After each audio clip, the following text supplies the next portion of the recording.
My name is Tarmack, and this is your E3 news wrap-up of the Electronic Arts press event for June 10th, 2017.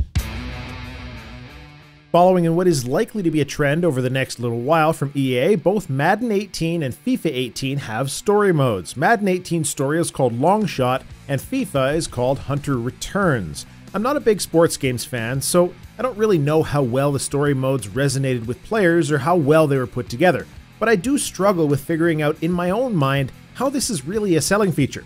To me, what we really need is more NFL Blitz, because frankly, that's a sports series I can get behind. Battlefield 1 is going to be getting some new maps, specifically night map variants of a few existing maps and an expansion or DLC of some kind called Name of the Tsar, which will be releasing in September this year. The Name of the Tsar is, as its name implies, the eastern front of World War I with the Russians and loads of snow. No detail is yet known about the monetization of the new maps, but it is likely that it'll be sort of a season pass-like cost, and I do look forward to being proved wrong on that point. I'm Canadian, so the last thing I'm gonna buy is a set of snow maps for any game ever. I live here despite the snow, not because of it. Need for Speed Payback, Electronic Arts' version of The Crew, was shown as well, with story-based missions in a Need for Speed game. The gameplay footage they showed certainly looked good, with some shiny slow-motion car crashes and nice effects, though I must admit, I hope the car crashes being done in slow-mo can be toggled off, as that will get annoying pretty quickly. I'll be honest, for me, the Need for Speed series peaked with Underground.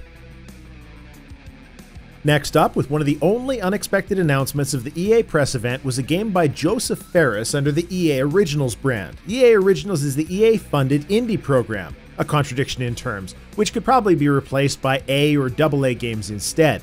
Joseph Fares is the dev behind Brothers: A Tale of Two Sons, and he focuses on unique gameplay over graphics, which I can appreciate. It was also nice to see the single only person in the whole press event not reading from a teleprompter and genuinely seeming passionate and excited about a game. His game, A Way Out, is a story-driven game about two guys escaping from prison, and it's a co-op game, a split-screen only co-op game. Now, some folks have said that they're more than a little concerned about the split-screen thing, but to me, that could be a great way of telling a story.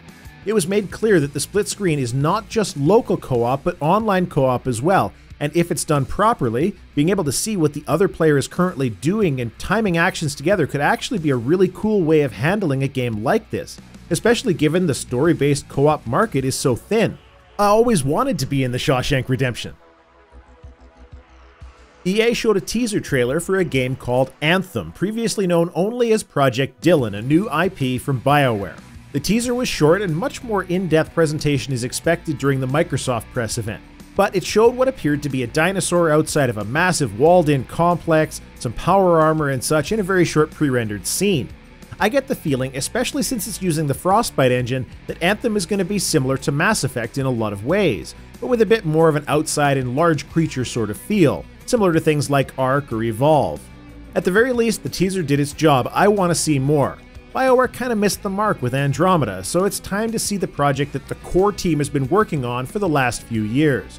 Though I'd also like to see BioWare get a bit back to the role-playing part of role-playing, instead of just the combat with dialogue part. And finally, yes, that's pretty close to all they showed, which is weird, Star Wars Battlefront 2. Let me first say that this bit of the press event was phenomenally disrespectful to the audience watching. It started as you would expect, a bunch of cosplay stormtroopers and some details about the game. It's going to have some kind of solo-based content, loads of multiplayer content, with a claim of 3 times the content of Battlefield 1. The maps will spread across all 3 trilogy eras in the Star Wars lore to maximize the different age ranges for nostalgia, as you would expect. And with a November release, they also said that all heroes, maps, and other such post-launch content would be released for free. Cue the please clap sign. But like I said, this bit was very disrespectful to the people watching.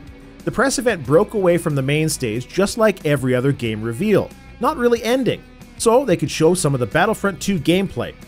And they proceeded to show an entire multiplayer map game from start to finish, with viewers watching to see if we would actually get some information about the campaign. Nope, that didn't happen. After about a 20-minute multiplayer game, they cut back to the stage and closed the press event. EA, that was a really bad way to get people to watch the multiplayer piece of the game. The entire press event, including the constant sports, no sports, sports, no sports reveals, was frustratingly designed to keep people watching stuff that they have no interest in. And frankly, I agree with one of the casters who was talking during the Battlefront 2 match.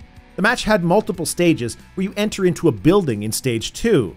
The caster spoke up and said that now things get interesting, which I agree, because before that, it wasn't interesting at all. My name is Tarmack, and this has been your E3 Electronic Arts Press Event News Wrap-Up for June 10th, 2017.